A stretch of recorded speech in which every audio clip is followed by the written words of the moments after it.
आना नहीं बोलते तो लोगों ने हम बहुत मायूस हो गए थे। अल्लाह ने एक फरिश्ता हमको भेज दिया। और fancy garment and kids mall, Ayesha Nagar police station के सामने, हजार खोली, मालेगांव।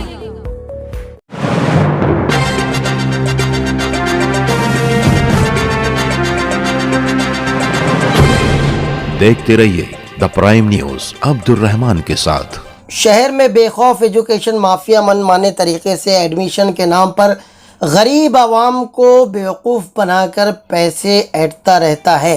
इस गोरख धंधे में कई स्कूलों के नाम, कई कॉलेजों के नाम शामिल हैं, जो दबाव बनाकर मुस्तकबिल के इन नौनिहालों के वालिदैन से बदतमीजी की हद तक गुजर जाने से भी नहीं हिचकिचाता। ऐसा ही एक मामला शहर की एक मशहूर तालीमी कैंपस में पेश आया, जहां दाखिले की गरज से आए हुए लासल गांव के रहने वाले महबूब चौधरी और चांदौड़ के उनके एक दोस्त मुख्तार तांबट अपने बच्चों का दाखिला करवाने के लिए यहाँ जारी लड़कियों के कॉलेज में दाखिले की गरज से आए, मगर यहाँ कॉलेज इंतजामिया ने न सिर्फ उन बच्चियों को अपने कैंपस में दाखिला देने से इनकार कर दिया, बल्कि उनके वालिदैन से भी बदतमीजी करते हुए उन्हें बाहर का रास्ता दिखा दिया। मायूस, हैरान, परेशान वालिदैन अपने बच्चों के साथ कैंपस में बेबस नजर आए। इसी बीच वहाँ महाराष्ट्र के बीजेपी के अक़लियती सेल के उप अध्यक्ष, मालेगांव महानगर के अध्यक्ष और रुकने हज कमेटी इब्राहिम उर्फ पप्पू बीजेपी का गुजर हुआ, जहाँ उन्होंने इन परेशान वालिदैन से उनका हाल जाना।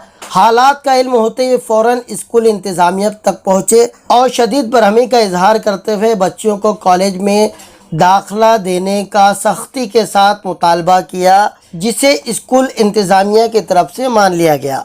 एक अनदेखे अनजाने लोगों की मदद करने के बाद समाज के तई हमदर्दी रखने वाला ये नौजवान वहां से चला गया। अपने बच्चों का दाखिला होने पर लासल गाँव के महबूब चौधरी, जो के पेशे से महामंडल के बस ड्राइवर है और उन्हें अपनी इस खिदमत पर हुकूमत महाराष्ट्र के वजीर आला एकनाथ शिंदे के हाथों तौसीफी सनद के साथ इनाम व इकराम से भी नवाजा जा चुका है।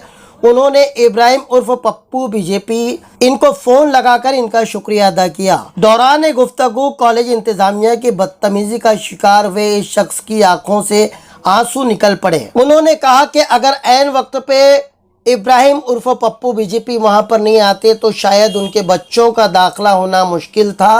हेलो, अस्सलाम वालेकुम। हाँ, ये मैं कॉलेज से बोल रहा। अभी आपसे मुलाकात हुई थी ना, वो कार्ड वगैरह दिए थे आपने। हाँ, बोलो ना। हाँ, कर दिए। भला कभी शुक्रिया, भला क्या। बहुत बहुत अल्लाह तुम्हारे को तंदुरुस्त और तुम्हारी लंबी उम्र करे, अल्लाह तुम्हारी हर मुराद पूरी करे। बस दुआ करो भाई साहब, बस बच्चे काम हो गए ना, आप लोग खुश हुए, बस इसी में अपने, बस ये काम अपना है, दुआ का काम अपने पास ज्यादा है। आना नहीं बोलते तो लोगों ने हम बहुत मायूस हो गए थे। नहीं, ज्यादा टेंशन मत लो। देखो अल्लाह बैठे, सब में बड़ा बादशाह ऊपर बैठा है, नीचे ने क्या करने चले। अल्लाह ने एक फरिश्ता हमको भेज दिया। और नहीं, रो मत, जान दो। चलो दुआ करो बच्चों लोग के पास, बच्चों लोग क्या से कहा है, एक दुआ करो बच्चे आगे अच्छे से पढ़ाई करे, है ना। हाँ, कोई टेंशन मत लो। चेयरमैन का फोन आया था, मैं इधर दूसरी जगह बैठा था, तब पत्रकार परिषद में था, मेरा इंटरव्यू चालू था ना। अच्छा है ना, तो चलो कोई बात नहीं, बहुत बहुत मुबारक हो भाई साहब आपको।